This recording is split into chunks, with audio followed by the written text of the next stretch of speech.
Hello, everyone, and welcome to Midnight Whispers. I know many of you listen to these stories to relax and slowly fall asleep. Before we begin, feel free to leave a comment and tell me where you're listening from tonight. If you enjoy these stories, please like the video and subscribe to the channel. Now, get comfortable, take a slow breath, and let's begin.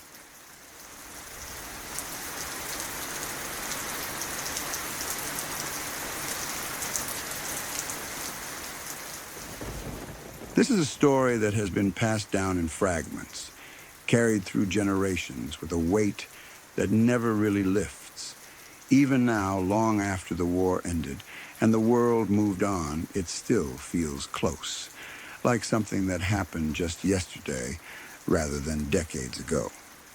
It happened in my grandfather's village, a small place that barely registered on maps, the kind of village that existed quietly, shaped by routine, hard work, and family ties. Before the war reached it, life there was simple, in the way rural life often is. People knew each other, families were large, everyone depended on the land and on one another. My grandfather was one of 10 children. He had 9 siblings, and they grew up close, not just because they shared the same home, but because survival itself depended on cooperation. Their parents did what they could to provide, and like many families of that time and place, they lived modestly, but with a strong sense of belonging. It was a life built on familiarity and predictability, and that is what made what came next so devastating. When the war spread into their region, it brought fear long before it brought soldiers. Rumors traveled faster than armies. Stories of villages being burned, of people being executed, of entire communities disappearing overnight. Guerrilla fighters were active in the area, resisting occupation in whatever ways they could. They used the terrain they knew so well, hiding in forests, striking when they could, then vanishing again. The Nazis believed that villages like my grandfather's were sheltering these fighters, whether they actually were or not. When word reached the village that German forces were coming in retaliation for guerrilla attacks, panic set in. People knew what that usually meant. Retribution did not require proof. It did not require guilt. It only required suspicion. Many of the young men understood this immediately. They didn't wait to find out what would happen. They fled into the hills, the forests, anywhere they thought might give them a chance to survive. Leaving meant abandoning their homes, their families, and everything familiar. But staying could mean death. Not everyone could run. Some were too old, some were too young. Some stayed behind because they had nowhere to go, or because they believed, desperately, that if they did nothing wrong, nothing bad would happen to them. That belief would prove tragically misplaced. When the Nazis arrived, they moved quickly and brutally. There was no negotiation, no explanation. The men who were still in the village were rounded up and lined up against a wall. There was no trial, no questioning. They were simply shot, executed in front of their neighbors, their families, their children. Lives ended in seconds, erased as if they had never mattered. My grandfather was not among those men. He was still a boy at the time. His survival was not the result of chance alone, but of a decision his mother made under unimaginable pressure. When the soldiers began rounding up the villagers, his mother understood something terrible. She knew that the Nazis were not there to intimidate. They were there to destroy. She realized that if they stayed together as a family, there was a real possibility that all of her children would die. And so she made a choice no parent should ever have to make. She split her children in half. She took the youngest ones, including my grandfather, and hid them in the cellar beneath their house. It was dark, cramped, and terrifying, but it was hidden. She told them to stay quiet no matter what they heard, no matter how afraid they were. Then she took the other half of her children with her as the Nazis forced the villagers into the church. The church, normally a place of refuge and comfort, became a holding place for fear. The Nazis locked people inside, cramming families together, children clinging to parents, everyone unsure of what would happen next. My grandfather's mother didn't know if the church would become a mass grave. She didn't know if it would be set on fire. She only knew that spreading her children out gave them a chance.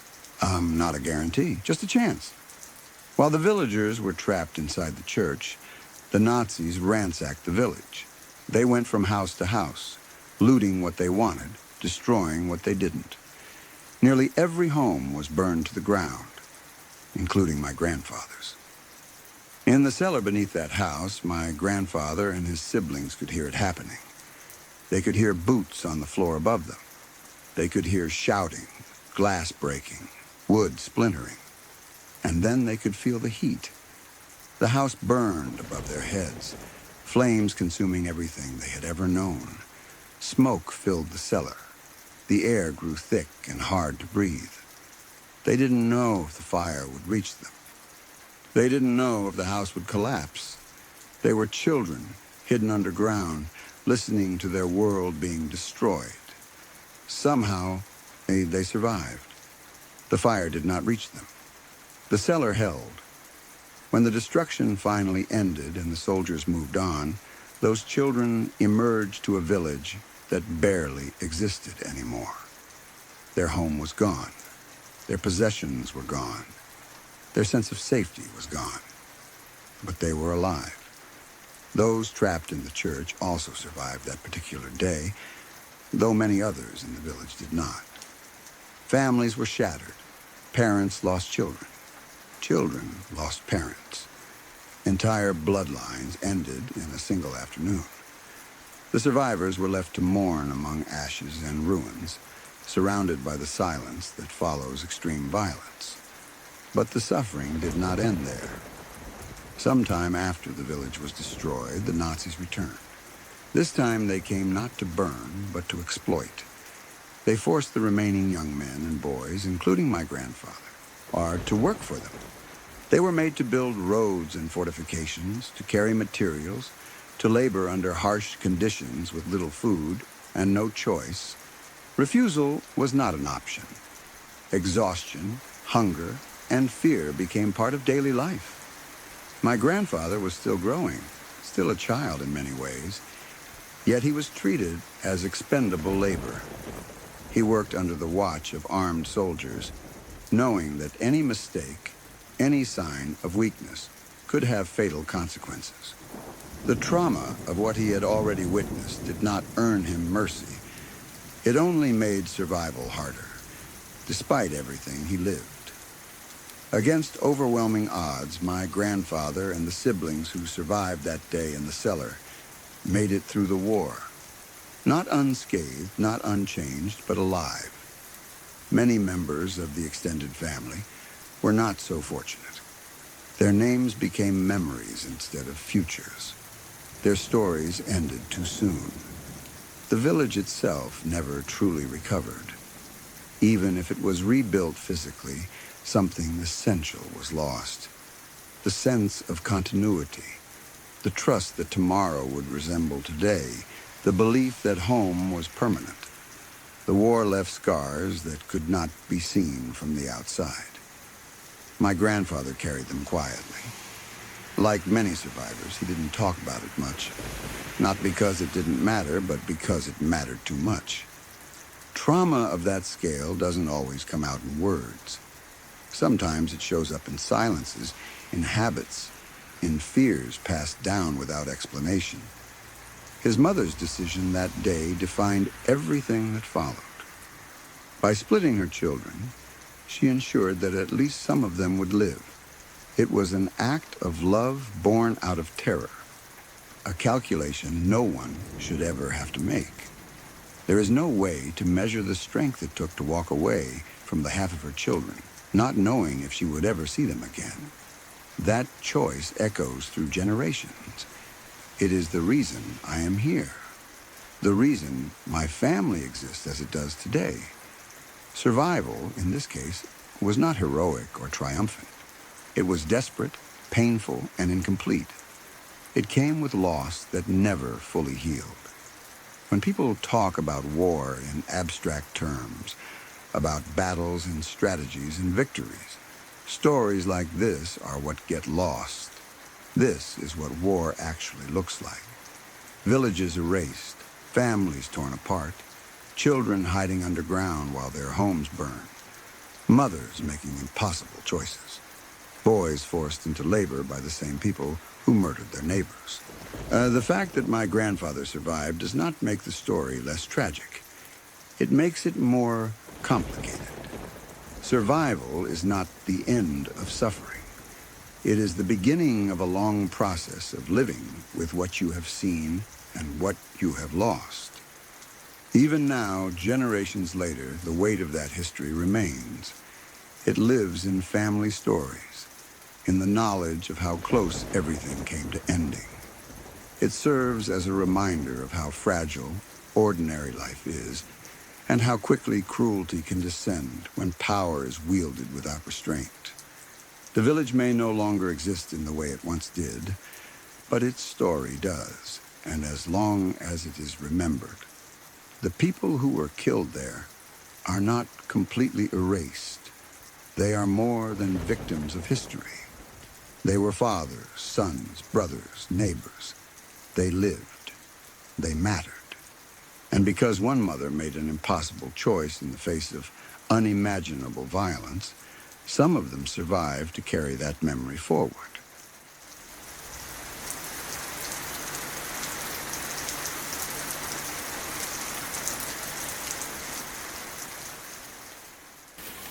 I worked at a popular chain restaurant during college, and honestly, it didn't feel like a normal job.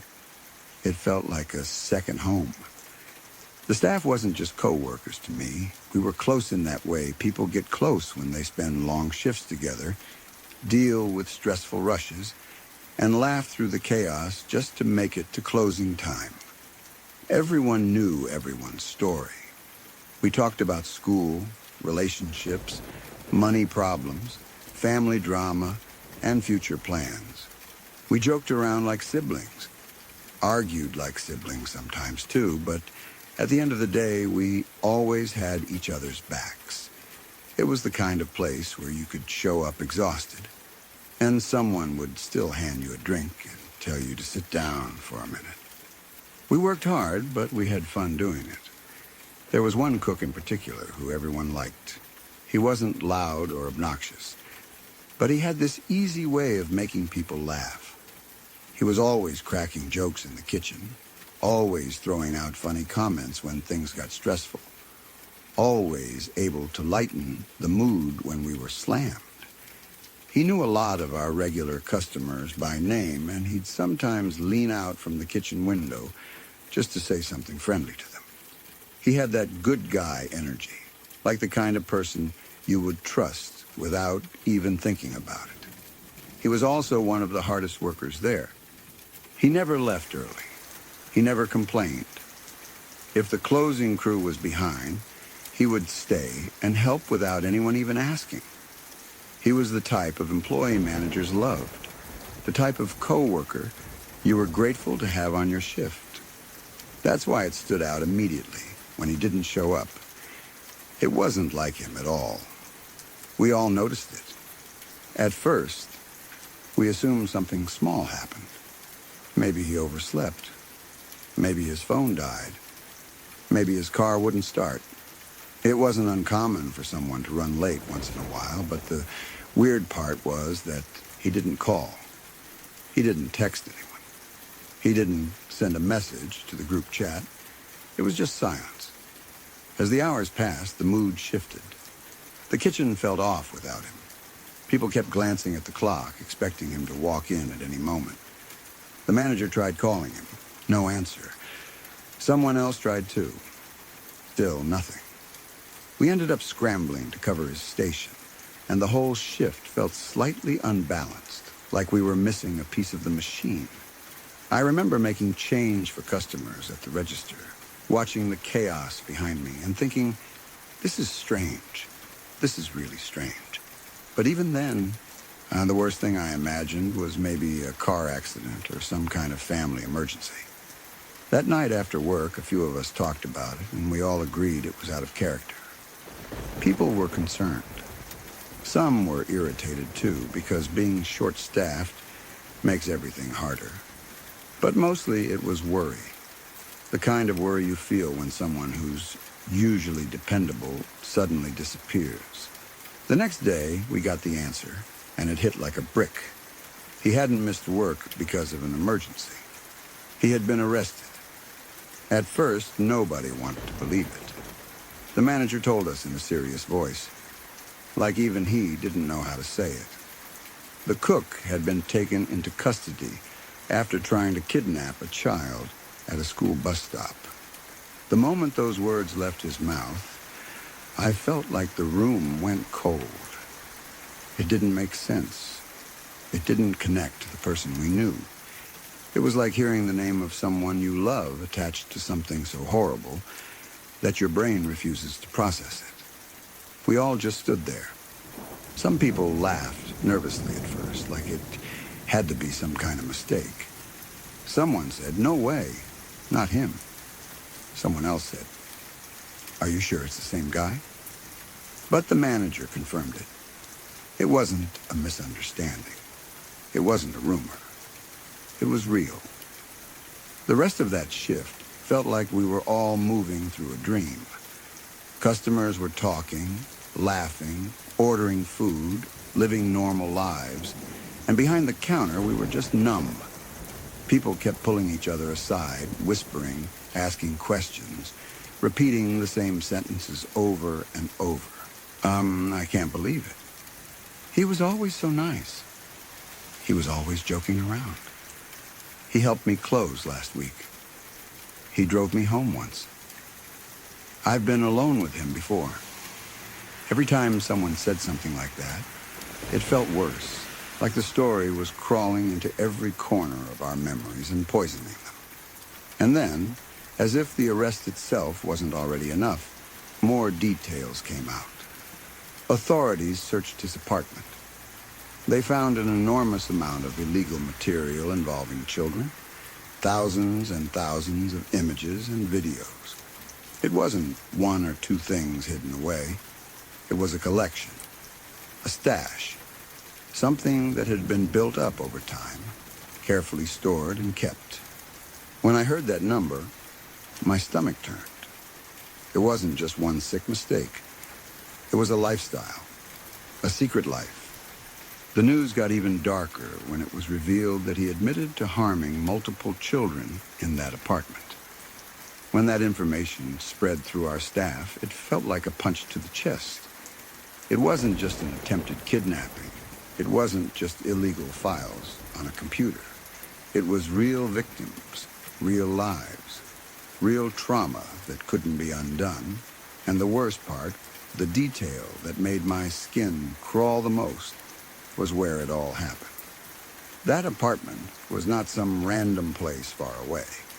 It was an apartment that many of us had been inside, because he didn't live alone. He lived with a roommate who also worked at our restaurant. The roommate was someone we knew, someone we liked, someone who had been part of the same work family as the rest of us. We had been over there before to hang out. Some of us had sat on that couch, watched TV, laughed, ate food, played games, and acted like it was just another normal apartment. We had all been inside those walls without having any idea what kind of evil was hidden there. When that realization hit me, it made everything feel contaminated. Every memory of that apartment suddenly felt wrong. It felt dirty, like something horrible had been in the air the entire time, and we just couldn't smell it. I remember thinking about how normal it looked, how average everything was. Nothing about the place had screamed danger. Nothing about him had screamed danger. That's what messed with my head the most. Because in movies, monsters look like monsters. In real life, monsters look like coworkers. like friendly people, like someone who jokes around and asks how your classes are going, like someone who smiles at customers and offers to help you mop the floor. After the arrest, the restaurant felt different. The kitchen felt different. People looked at each other differently. It was like the trust we all had wasn't just shaken, it was broken. Every time someone said his name, the whole room would go quiet. Some people were angry, others were sickened, others were scared. A few coworkers cried in the back, not because they missed him, but because they felt betrayed. Because they felt stupid for not noticing. Because they kept replaying every conversation, every shift, every moment he had stood close to them, trying to find signs that were never there. The roommate was completely destroyed by it too. He had no idea. That part was clear. You could see it in his face when he came into work after everything came out. He looked like someone who hadn't slept in days. Like someone who had been hit by a truck. He wasn't just dealing with the shock of what his roommate had done. He was dealing with the fact that it happened right under his nose. That he had shared walls with a predator. That he had lived a normal life while something horrific was happening in the next room. I can't even imagine the kind of guilt and fear that must have caused him, even though it wasn't his fault. For weeks after, I couldn't stop thinking about it. I would be standing at the register, handing customers their food, smiling automatically, and suddenly I'd get this wave of nausea, because I'd picture him in the kitchen, laughing like nothing was wrong. I'd remember the way he would talk to regular customers, like he was just another friendly guy trying to make people's day better. I'd remember how he would stay late to help close, like he was this dependable, kind-hearted person. And then my brain would remind me of the truth that someone can wear a mask so well that you never see what's underneath. The truth that you can work beside a person for months, maybe years, and never truly know who they are. The truth that evil doesn't always come with warning signs. Sometimes it comes in the form of someone you trust, someone you laugh with, someone you invite into your life. Even after the case became old news to the outside world, it didn't feel old to us, because we were the ones who had to keep living with the memories. We were the ones who had to stand in the same kitchen where he once stood, or hearing his jokes echo in our minds in a way that now felt sick and twisted. We were the ones who had to keep serving food and smiling at customers while privately feeling like our sense of safety had been ripped away. I think what haunted me the most wasn't even the crime itself, as horrifying as it was. It was the feeling of how close it all had been, how easily we could have walked into something without realizing it, how we had all been around him, trusted him, treated him like family, and never saw the truth. It made me paranoid in a way I had never been before. I started paying more attention to strangers. I started looking at people differently. I started wondering how many other normal people were hiding something terrible. It felt like a curtain had been pulled back on the world, showing me that the worst things don't always happen in dark alleys or abandoned buildings.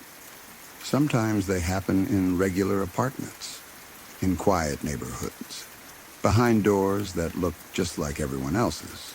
And I'll never forget the way it felt to realize that we had been sitting in that apartment, laughing and hanging out, while something unspeakable had happened there.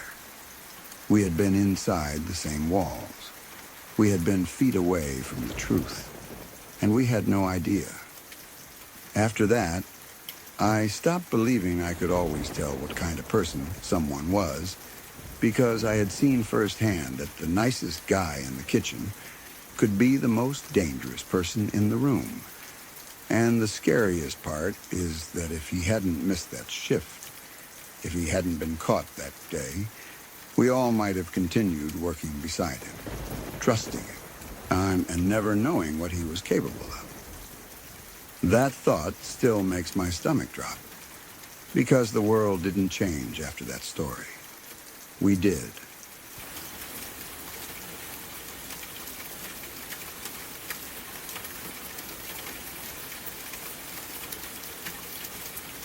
A couple once went on what was supposed to be a normal diving trip, the kind of experience people save up for and look forward to for months.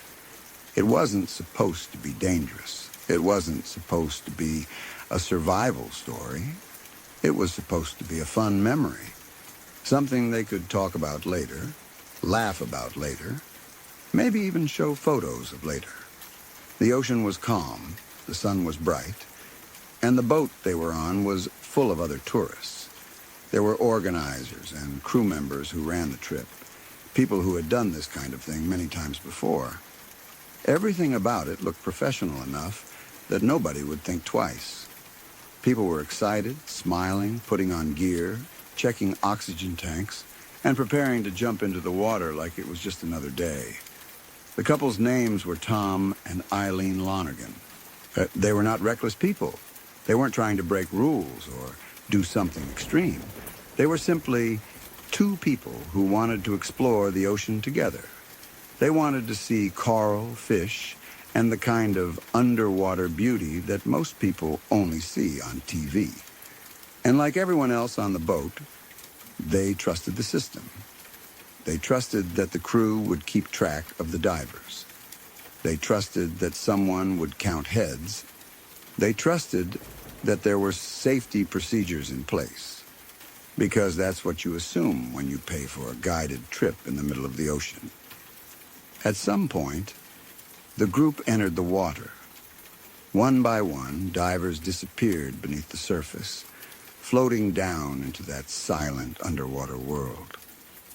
The ocean always looks peaceful from above, but underwater it becomes something else entirely.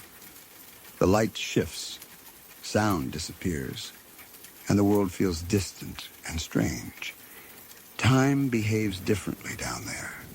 Minutes can feel like seconds. Seconds can feel like minutes. And when you're focused on your breathing, your equipment, and what's around you, it's easy to lose track of how long you've been down. That's what happened to Tom and Eileen. Whether they lost track of time, or got separated from the main group, or stayed a little longer to explore something interesting, nobody knows for sure. But what is known is that they resurfaced later than the others. Not hours later, not the next day, but just late enough to make a difference.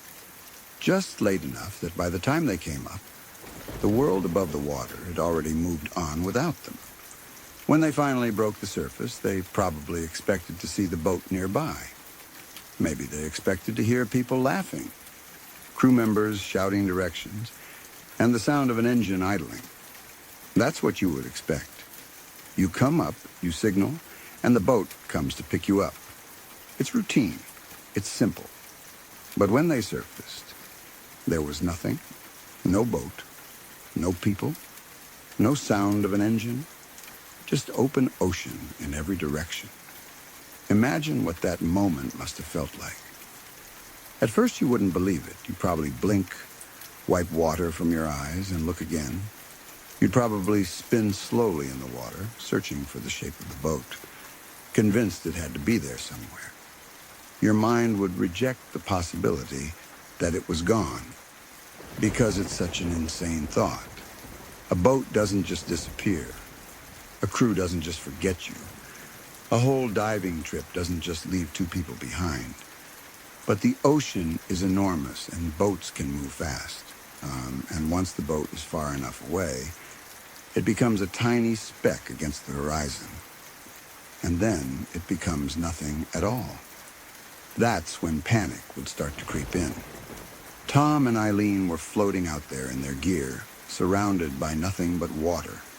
There was no land, no shoreline, no building, no lights, just sky above them and the ocean below them.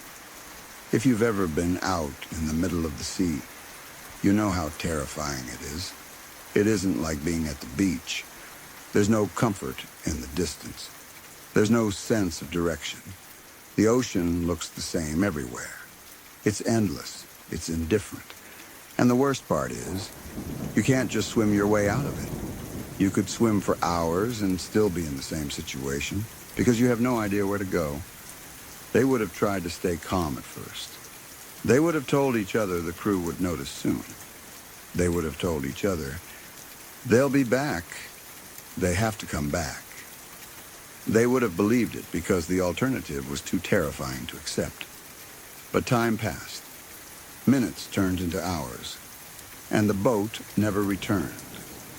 At some point, reality would have hit them like a physical blow. The people running the trip had made a mistake, a huge mistake, the kind of mistake that is almost impossible to believe because it's the kind of mistake that should never happen. Somehow the crew had counted wrong. Somehow the crew had assumed everyone was back on board. Somehow the boat had left the dive site and headed away, taking everyone else with it, leaving Tom and Eileen behind like they didn't exist. And the more time passed, the more hopeless it became. Because the longer you are alone in the ocean, the smaller your chances become. Even if someone realizes you're missing, they still have to find you. And finding two people floating in open water is like trying to find 2 grains of sand in the desert. The sun would have started to set. That's when the situation becomes truly horrifying. During the day, at least you can see. At least you can look around. At least the warmth of the sun keeps your body functioning. But once night comes, the ocean changes completely. The surface turns black. The horizon disappears. You can't tell where the sky ends and the water begins, and you can't see what's beneath you. You can only feel it. The water rocking you. The darkness stretching out forever.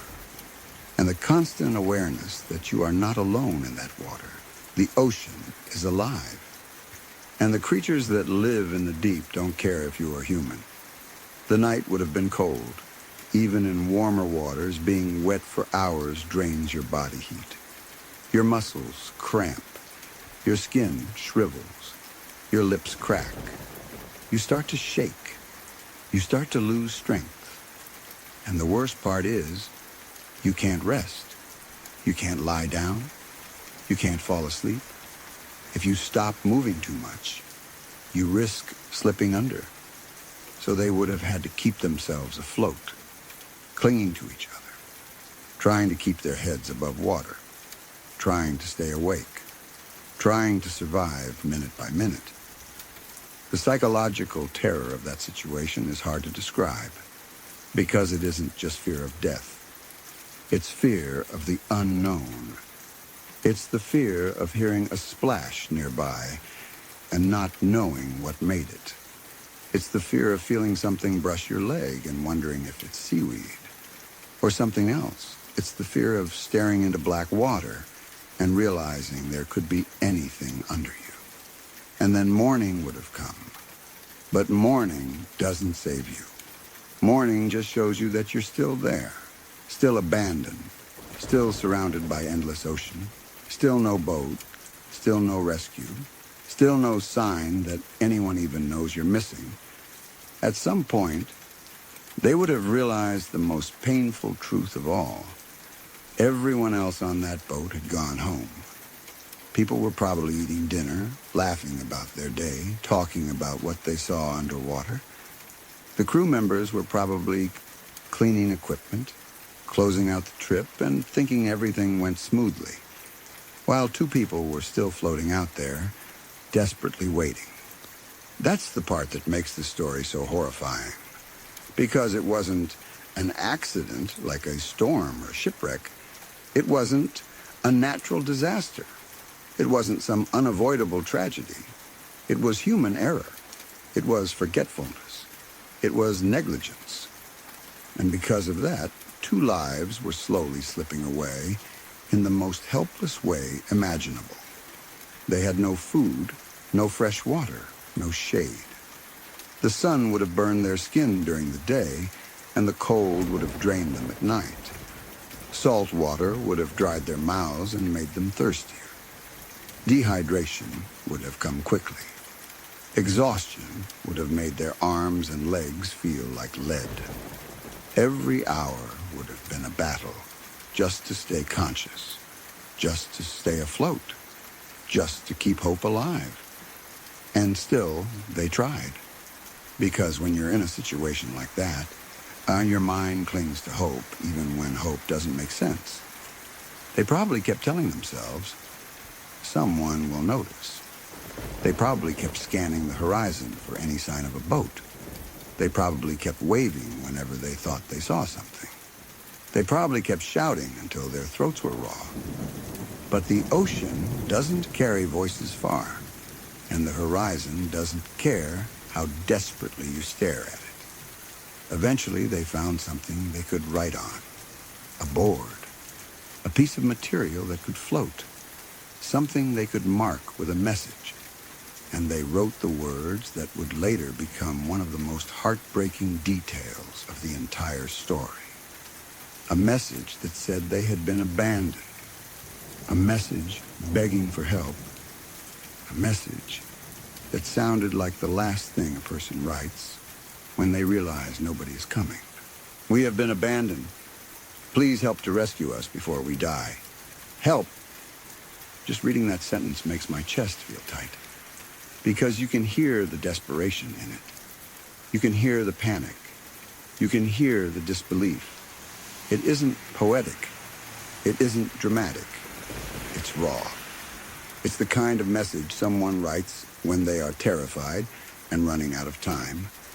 And then, just like that, they were gone. Not because they disappeared into thin air. Not because of some mysterious supernatural force. They died because they were left behind in a place where humans don't belong. A place where survival is measured in hours, not days. A place where your body eventually gives out, no matter how hard you fight. Days later, that board washed up on shore somewhere. And only then did the world understand what had happened. Only then did people realize the truth. That a couple had been forgotten in the middle of the ocean like they were nothing. That they had been out there alive, waiting, hoping, and writing messages while everyone else believed the trip had ended normally. It's hard to imagine the shock of the crew when they realized the mistake. It's hard to imagine the guilt. But guilt doesn't bring people back. And no apology can undo the terror of those final hours. The reason this story sticks with people is because it feels so unfair.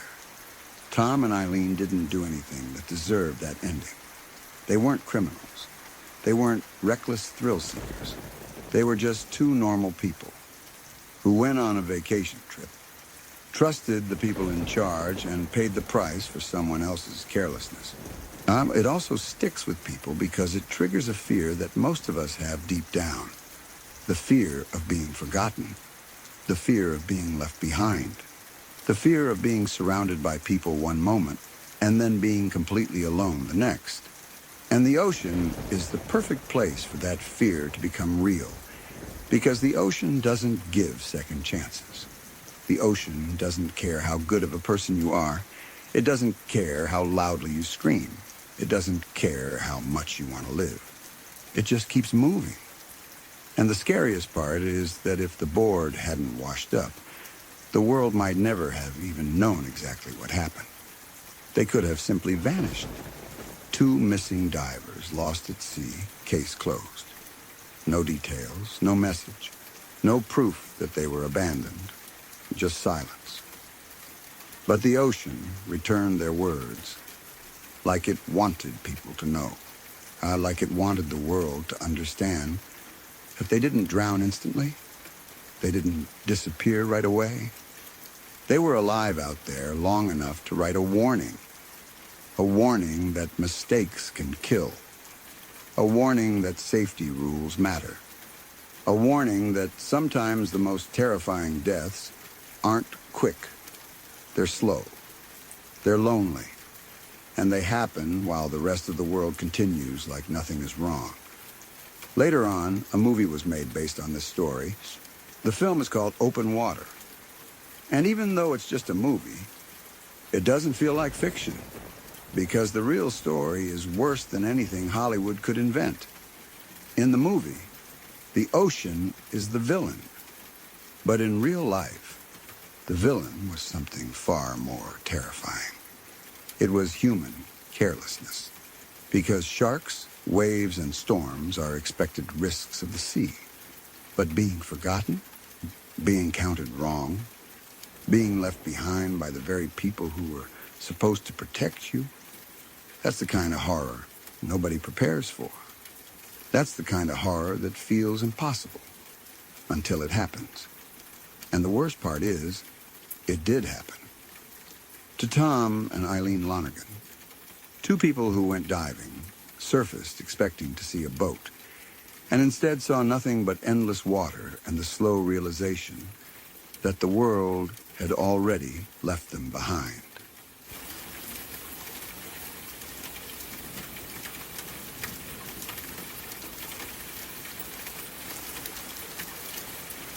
I'm Middle Eastern, from Iraq, and a large part of my family still lives there. Even after all these years, even after so much violence has already happened, the fear never really goes away. It doesn't fade with time. It just changes shape. It becomes something people learn to live with, something that settles into daily life and quietly dictates how you move, how you speak, how you look at strangers, and how much trust you allow yourself to have. For people who have never lived there, it's hard to explain what constant instability does to your mind. It isn't just the big explosions or the news headlines. It's the small, random moments where you realize that life can end for no reason at all. No warning, no logic. Just because someone else is angry, nervous, or holding a weapon, and looking for a reason to use it. One of my relatives almost had his brains splattered on the wall because an ISIS terrorist was completely on edge. That's the best way I can describe it. On edge all the time. Jumping at shadows, paranoid, trigger happy.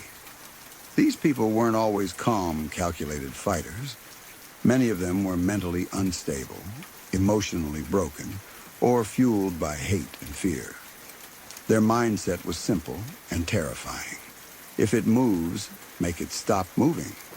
That was it. My relative was nearly killed just for being in the wrong place at the wrong time. A sniper had already fired. Someone else had already died. The situation was tense, chaotic, and unpredictable. He barely survived. Not because anyone protected him, not because of justice or mercy, but because luck decided to look the other way for a moment. And yes, they often killed each other too. That's something people don't always understand. These groups weren't unified, disciplined forces. They were fractured, paranoid, constantly suspicious of betrayal. People would be executed for the smallest perceived disloyalty.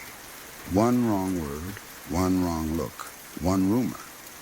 Violence wasn't just directed outward. It consumed them from the inside. Then there's my granddad's uncle. He was killed in 2018 or 2019 by gang members or terrorists. Even now, it's hard to separate the two because the lines blur so much in places like that. He had sold a house. That alone made him a target. Someone found out he had money. That was enough. They strangled him and killed him. Semi-brutally, as people say, but there is no gentle way to describe something like that. They took his money and left. No justice, no investigation that led anywhere. Just another life erased because someone else wanted what he had. He didn't do anything wrong. He wasn't involved in crime. He wasn't political. He was just a man who sold property and trusted the wrong people, or lived in a place where trust itself is dangerous.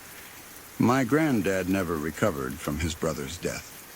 He died recently, and my mother believes it was because of the emotional pain. I believe it too. Grief like that doesn't always show up as sadness. Sometimes it weakens the body slowly, quietly. My granddad was naturally healthy. He lived simply. He ate onions, garlic, honey, lemon. He followed a traditional, clean diet. He was religious. He took care of himself. He wasn't someone you'd expect to get sick easily. But after his brother was killed, something in him changed. He became quieter. He carried the weight of that loss every day. Losing a sibling in such a violent, unjust way does something deep to a person. It shakes their belief in the world, in fairness, in safety. Over time, that kind of emotional wound can turn into physical illness. His health declined, and eventually, he passed away. It felt like the violence claimed 2 lives instead of 1. That's another thing people don't talk about enough. Violence doesn't stop with the person who is killed. It ripples outward. It affects parents, siblings, children, spouses. It changes families permanently. Sometimes the survivors don't survive for long either, just in quieter ways. There were also periods where civilians would dress up as police officers. This is one of the most terrifying things to live with. Imagine hearing a knock on your door at night. You look through the peephole and see men in police uniforms. Your first instinct is relief. Police means safety, right? But in Iraq, for a long time, that wasn't true. Criminals and militias would wear police uniforms and break into houses pretending to be law enforcement. They would say they needed to search the home. They would accuse people of crimes. They would demand entry. Once inside, they would steal gold, money, valuables. They would threaten families. Sometimes they would kidnap people. Sometimes they would kill them. And then they would leave. There was no way to know who was real and who wasn't. Calling the police didn't always help because sometimes the police themselves were corrupt, underpaid, threatened, or infiltrated. The uniform meant nothing. Authority meant nothing. Safety was an illusion. After the American invasion, things didn't magically get better. In some ways, they got worse. Groups learned how to steal or make their own thermal paste and explosives. They would blow open doors at night. Not knock, not ask. Just blast their way inside. Families would wake up to chaos, smoke, screaming, guns pointed at their faces. These weren't always ideological attacks. Often they were just robberies, power grabs, crimes committed under the cover of instability. They took whatever they wanted: money, gold, electronics, sometimes people. And they left behind fear that never fully faded. Checkpoints were another nightmare.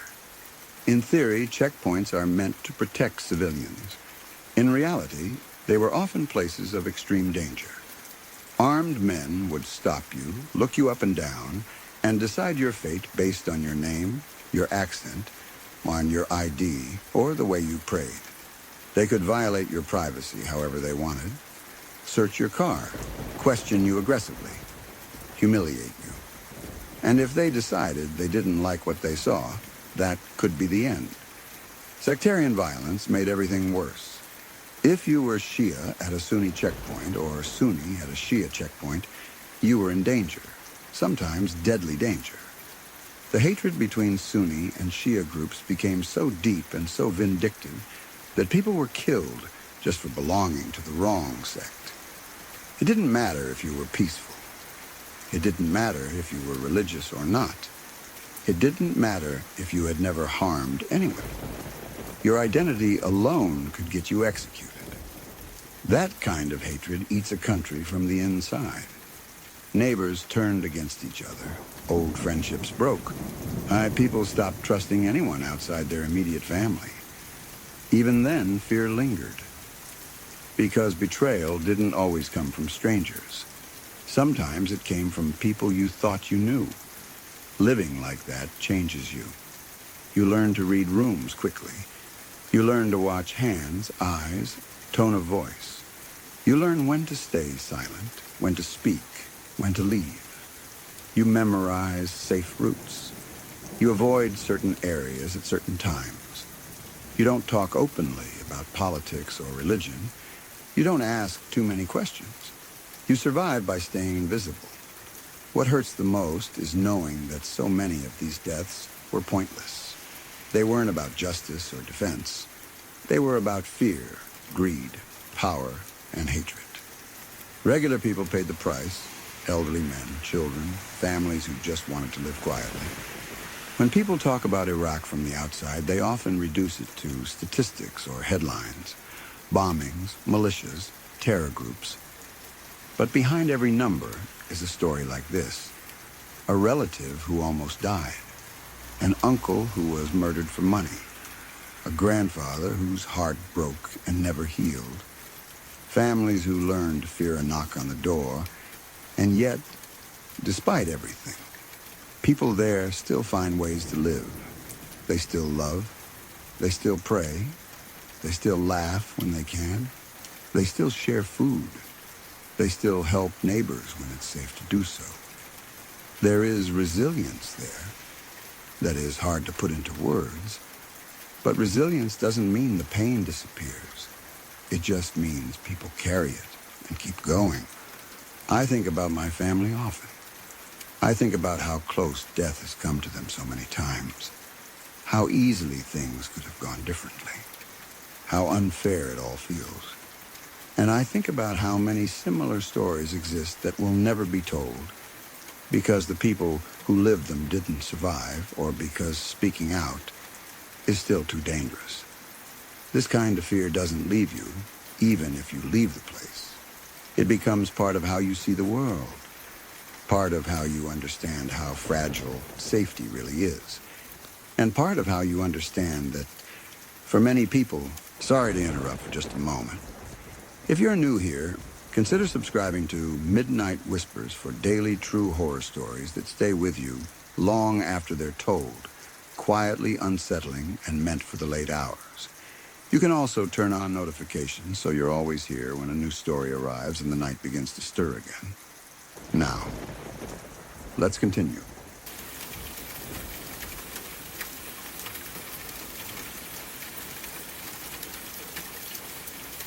When I look back on my younger years, there are some memories that feel distant and faded, like old photographs left too long in the sun.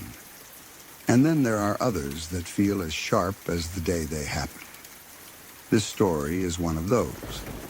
It still sits heavy in my chest, not because it happened to me directly, but because I watched someone I cared about get slowly crushed by a situation he never created and could never escape. I had a friend when we were teenagers. He was 16 at the time, and even back then it was obvious that his judgment wasn't great.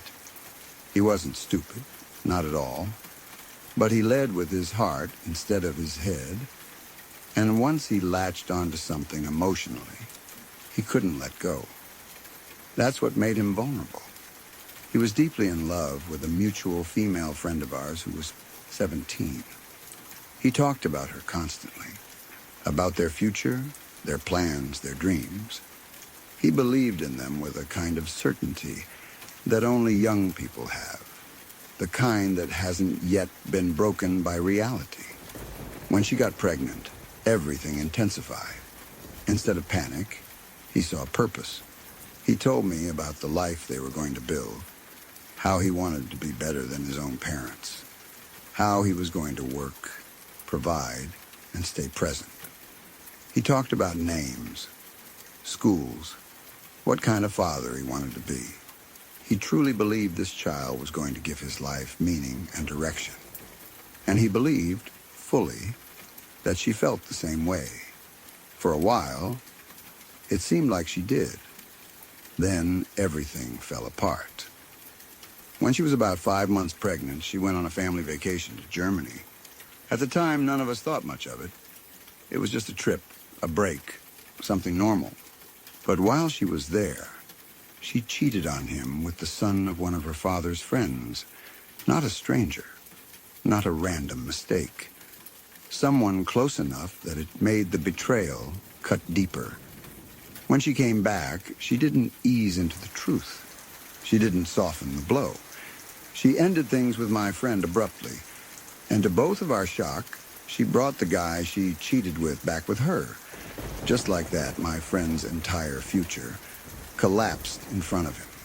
The girl he loved, the child he was preparing his life around, the plans he spoke about with so much hope, all gone in an instant.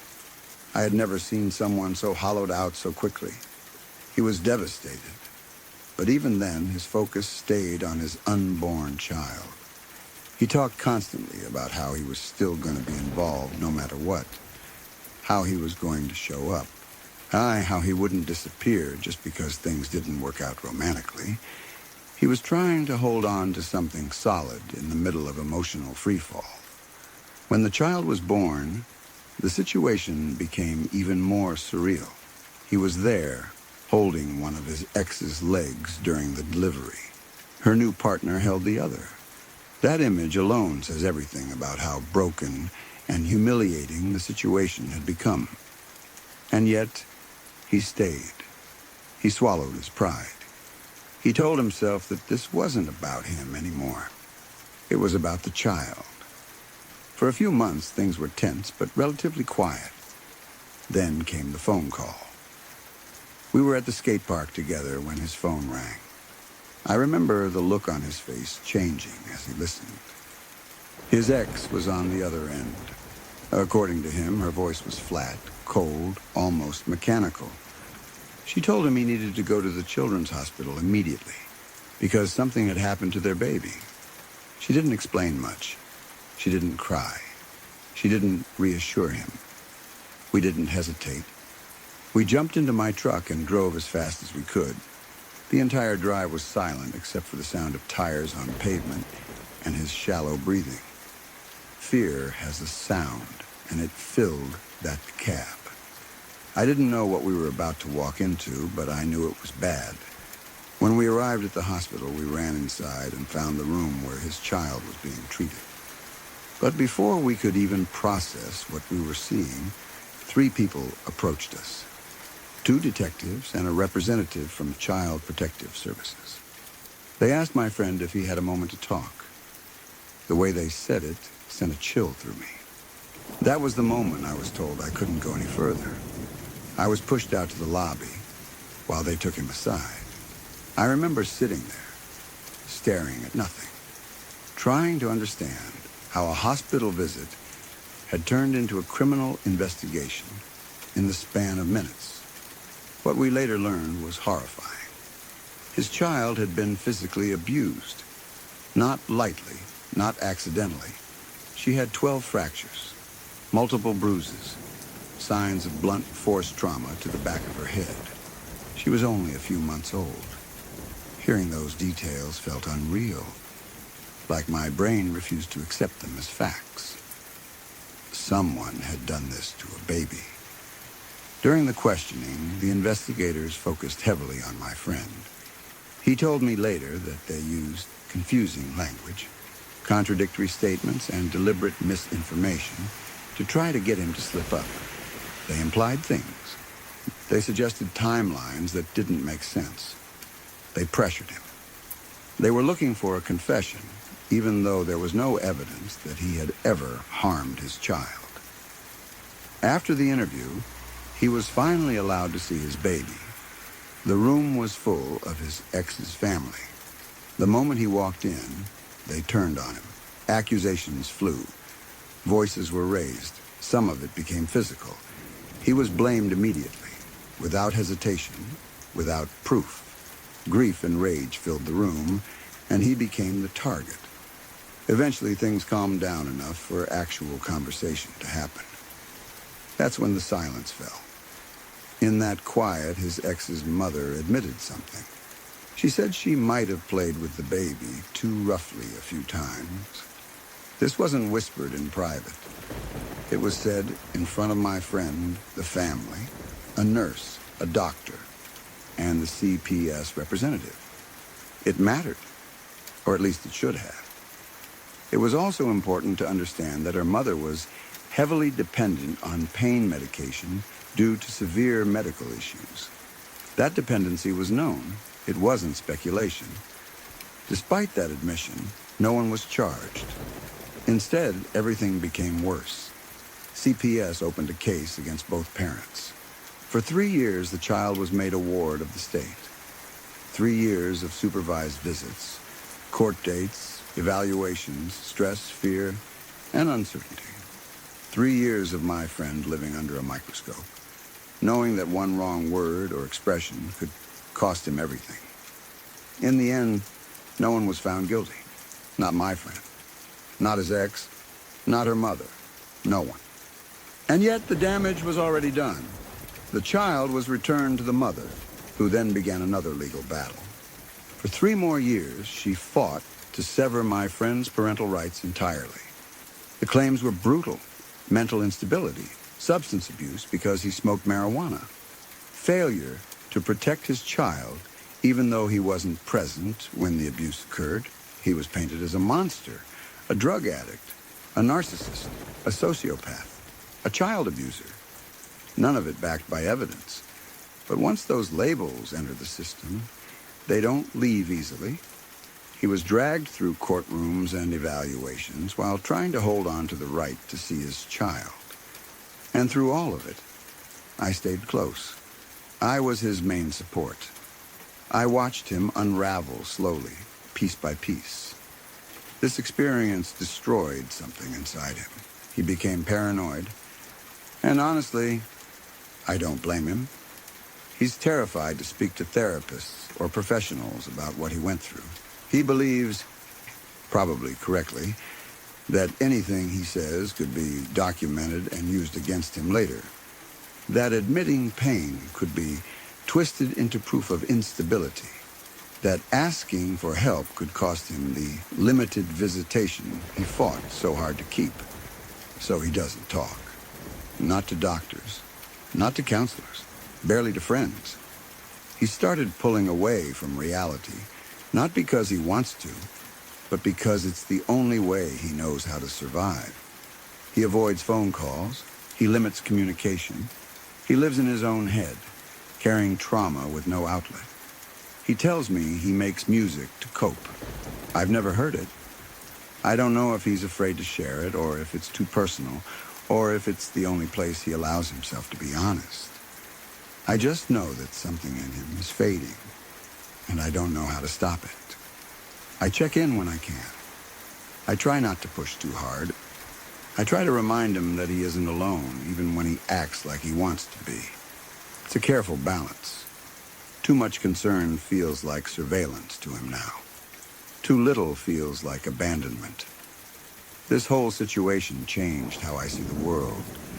It taught me how systems meant to protect can sometimes destroy, how accusations can matter more than truth, how men, especially young men, can be quietly crushed by processes they don't understand and can't fight alone, and how trauma doesn't always come from doing something wrong, but from being blamed for something you didn't do.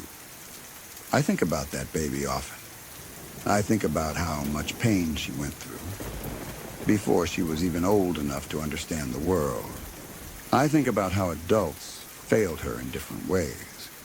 And I think about my friend who loved her before she was even born and who has been punished ever since for simply wanting to be a father.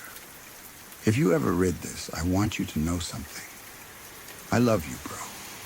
I know you're tired. I know you're scared. I know you feel like the world is watching and waiting for you to fail. But you're not alone, even when it feels like you are. Call me back. I'm still here.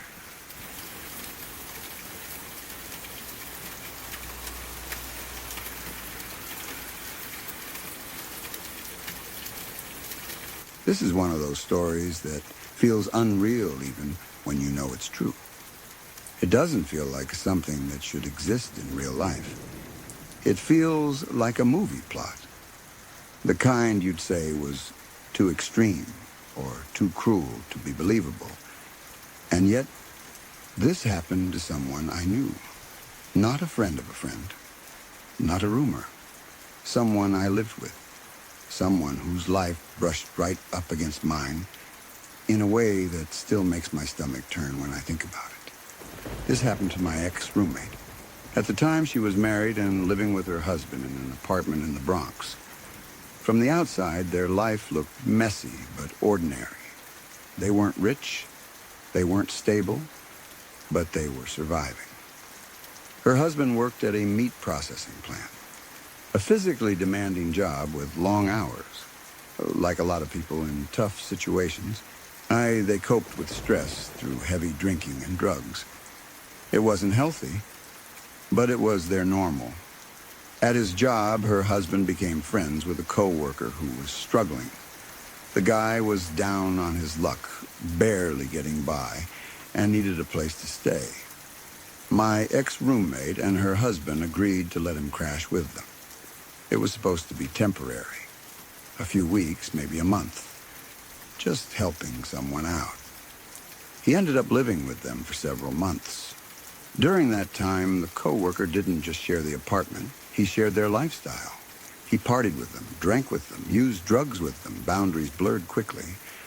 What started as helping someone in need slowly turned into a volatile, unhealthy situation where everyone was feeding off each other's worst impulses.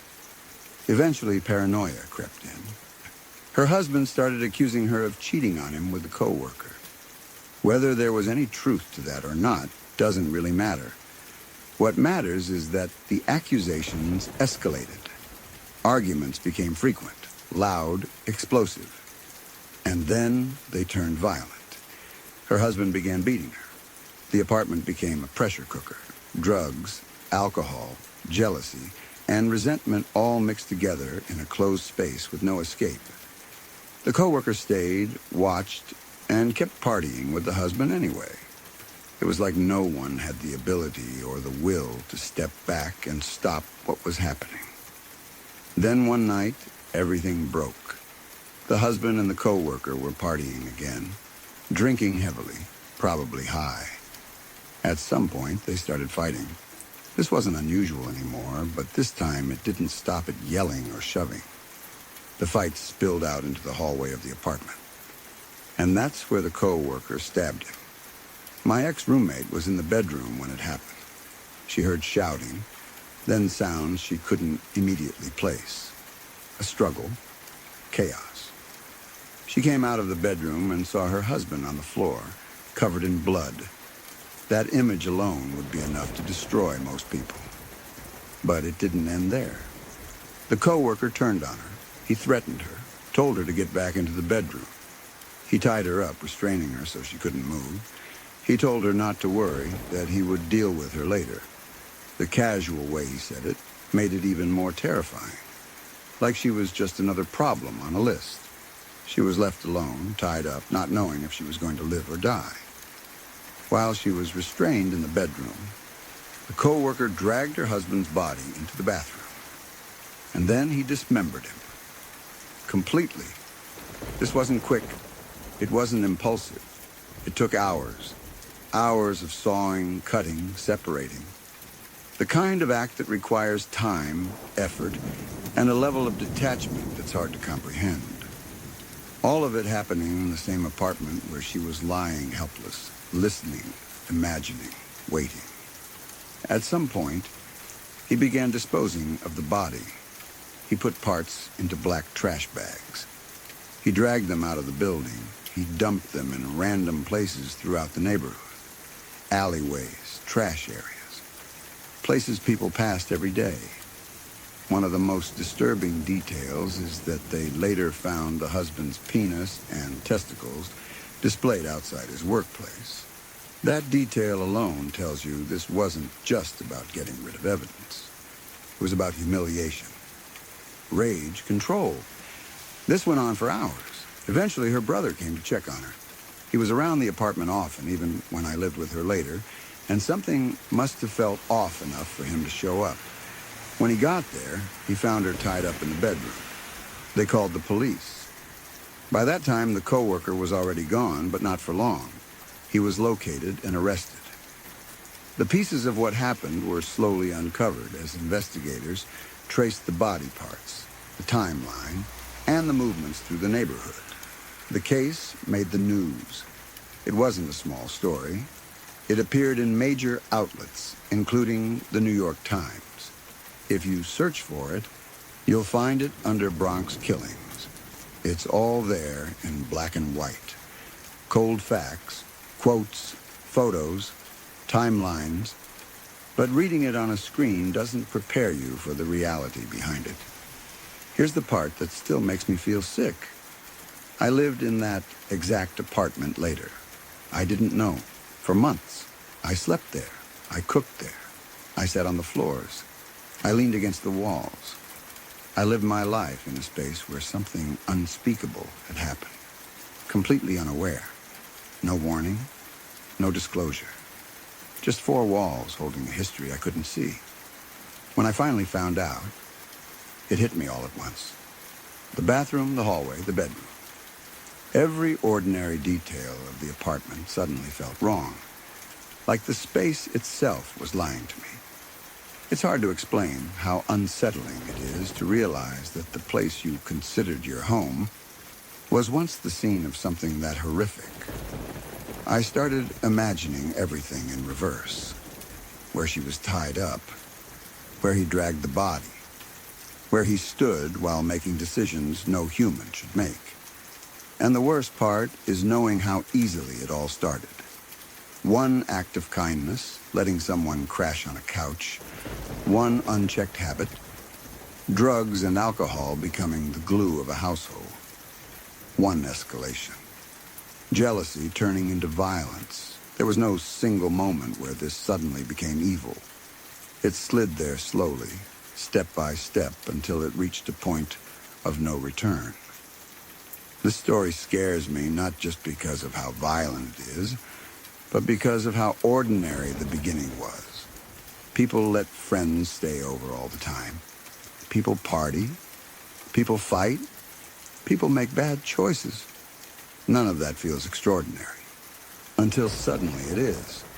It also changed how I think about trust, about letting people into your life, about ignoring red flags because it's easier than confronting them, about how dangerous environments don't always announce themselves with obvious warning signs.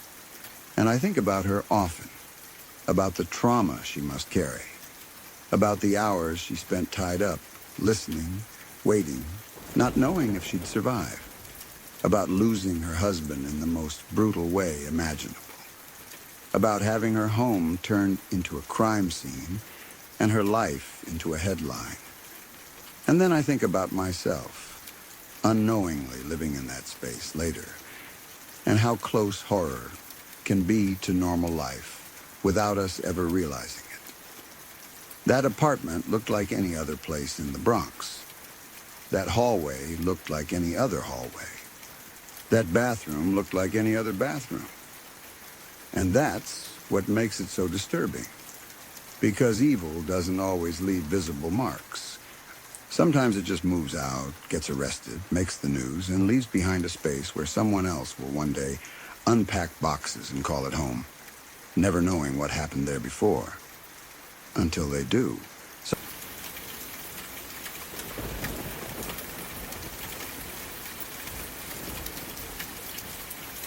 this is one of those experiences that changes how you look at people forever. Not in a dramatic, movie-style way, but in a quiet, unsettling way that sits in the back of your mind long after the moment itself has passed. It's the kind of story that makes you question your instincts, your assumptions, and the idea that you can tell who someone really is just by how they treat you. A few years ago, I bought my first home. It was a big deal for me. I was nervous, excited, overwhelmed, all of it. Anyone who's gone through that process knows how stressful it can be, especially the first time. There's paperwork you don't understand, timelines that feel intimidating, and the constant fear that one wrong move could derail everything. You rely heavily on the professionals involved to guide you through it. My loan officer was one of those people. From the very beginning, he seemed kind and genuinely helpful. Not just professionally competent, but warm. He explained things clearly, checked in often, and made sure I understood what was happening at every stage. He took extra time when he didn't have to. He answered questions patiently. He followed up when he said he would.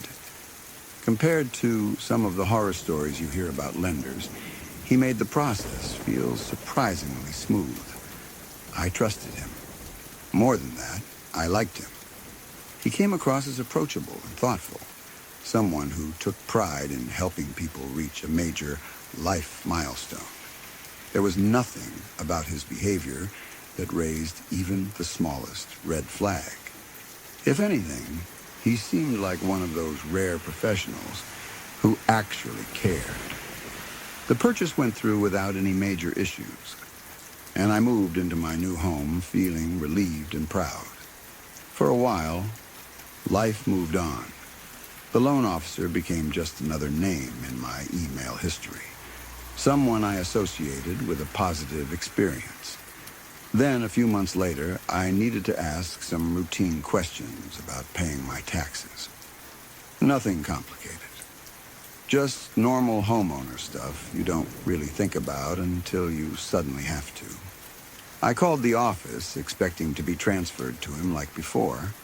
Instead, the interaction felt off. The person I spoke to was awkward, hesitant.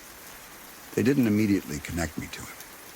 There was a pause, some vague responses, and a tone that made it clear something had changed. They eventually answered my questions without involving him at all, which struck me as odd, but I didn't push it. After hanging up, that unease stuck with me. No, it wasn't anything specific, they said. It was the way they said it. The way his name suddenly seemed to make people uncomfortable. Curiosity got the better of me, and I decided to look him up online. I expected maybe he'd left the company, or switched departments, or something mundane like that. What I found instead made my stomach drop. He had been convicted. Not of fraud, not of some financial crime, not of anything remotely related to his job. He had been convicted of sodomy and rape of 2 little girls. One was 10 years old. The other was 9. I remember staring at the screen, rereading the words over and over, like my brain refused to accept them. It felt surreal, like the information belonged to a different person with the same name, even though all the details matched. The same face, the same career, the same man who had patiently walked me through interest rates and closing costs. Absolutely disgusting doesn't even begin to cover it. I felt sick, physically sick. A wave of nausea followed by a deep, cold sense of shock. I couldn't reconcile the person I had interacted with so easily, even liked, with the crimes described in those articles. The idea that someone capable of doing something so horrific could also be capable of appearing so normal was deeply disturbing. There were no warning signs, no inappropriate comments, no strange behavior, no visible cracks in the mask. He didn't act creepy. He didn't seem off. He didn't give me even the faintest hint of who he really was. That realization messed with me more than the crime itself, in a way. Because it meant that evil doesn't always look like what we expect it to look like. It doesn't always feel threatening. Sometimes it's polite, professional, helpful. Sometimes it answers your emails quickly and remembers details about your life. I don't have children of my own, but I have much younger siblings and cousins who I love dearly. The thought that made my blood run cold was imagining how easily this could have been worse. What if I had gone through that process with kids? What if I'd brought them to meetings? What if they'd been sitting in an office lobby or walking through a building where this man worked? The fact that I even had to think about that is horrifying. And that's when the fear shifted from shock to something deeper. I started thinking about how many people he must have interacted with. Families, parents, children. How many people trusted him simply because he was in a position that implied trustworthiness? How many people felt safe around him because nothing about him seemed dangerous? It forced me to confront something uncomfortable. We rely heavily on social cues and roles to decide who is safe. A loan officer, a teacher, a coach, a doctor, a neighbor. We assume that certain positions filter out certain kinds of people.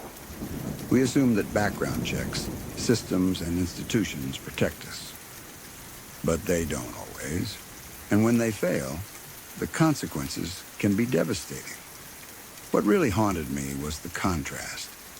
The man who committed those crimes didn't seem chaotic or impulsive. He didn't come across as unstable. He was organized, patient, and attentive. That suggests planning, compartmentalization, the ability to live a double life without raising suspicion. That's terrifying. It means that sometimes the people who do the worst things are also the ones who know exactly how to blend in, how to earn trust, how to appear harmless. And that realization erodes a sense of safety you didn't even know you had.